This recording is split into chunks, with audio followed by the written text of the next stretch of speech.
Hello, good morning mga idol.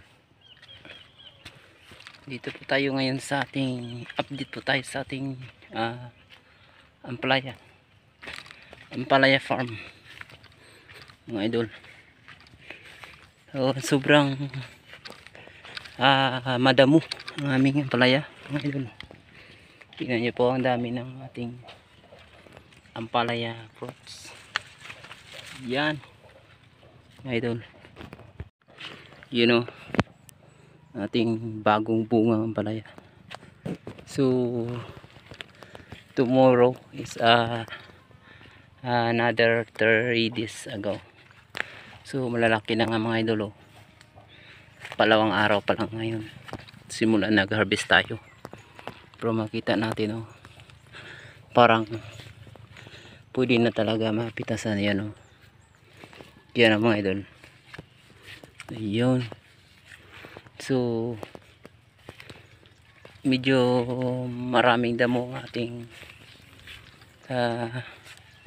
ilalim ng ating ampalaya kasi dadamuhan pa to para sa ganong malinis tingnan mga idol. Yung tingnan nyo po mga tambak-tambak ng mga bunga. So bali panlawang harvest pa to mga idol. Pagdating ng harvestan is 3 na yung harvest na, pero maganda, hindi pa siya masyadong makapal kasi batang bata pa to nga palaya. Almost pa 2 months pa po ito mga idol. Malaki na ngayon parang pwede na ma-harvest. Kahapon pa nga to na nag-maintenance, pero ngayon malaki na. So ito po yung farm site namin mga idol.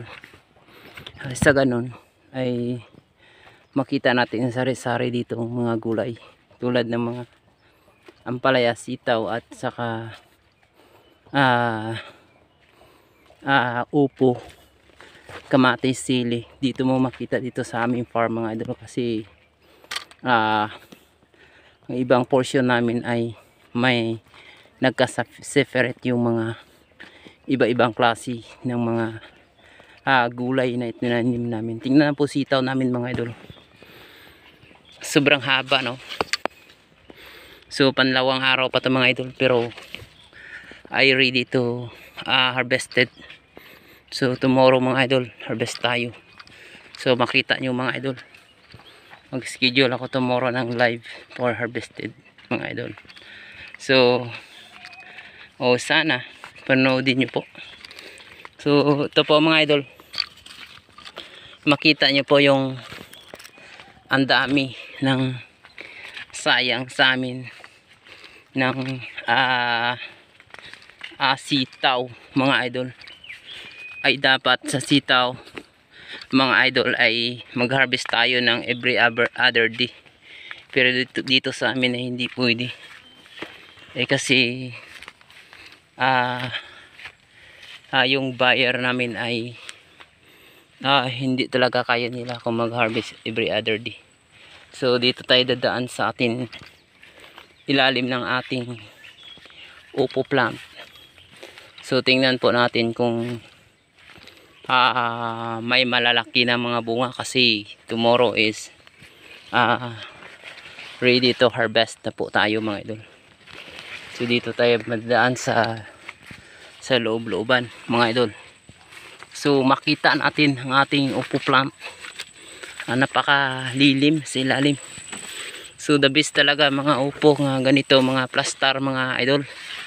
Ni-hanger talaga or lagyan nating papag, kasi pag ito ay nilapag lang sa lupa ay talagang wala tayong quality nga makikita.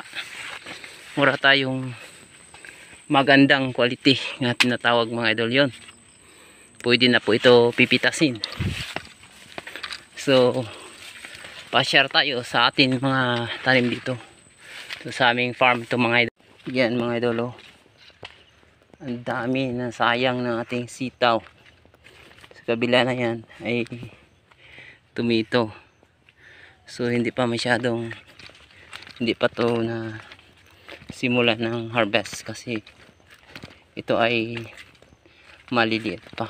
Grabe yung blight mga idol. Kailangan pagkontrolin ito. Yung blight na sakit na to. Marami to. Halos lahat. Delikado to. Pag kumalat. Yan o. Yan o. Yun o. Tingnan nyo po. Ang dami-dami na sayang ng sitaw namin mga idol. Kasi 4 days ago or 3 days sigurado hinog na po yung sitaw namin. Ayan po yung plant namin. Punta tayo sa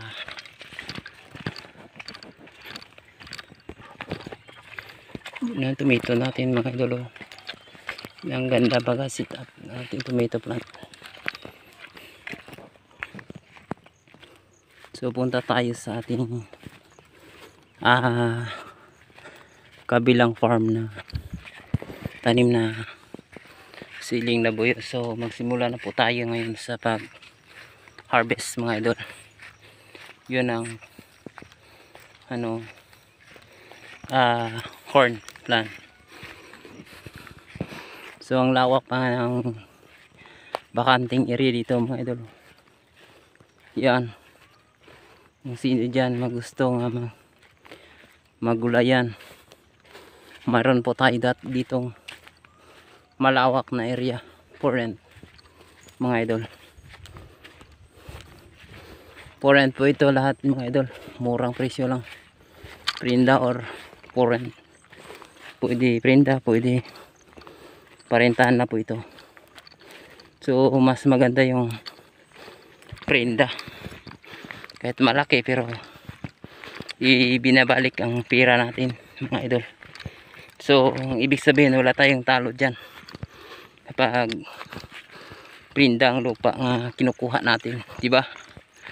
At sige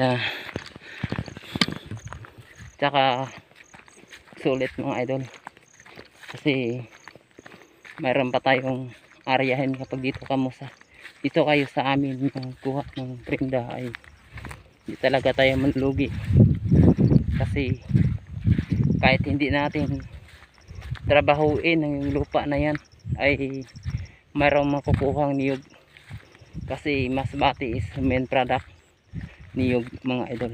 Lahat dito niyugan kahit walang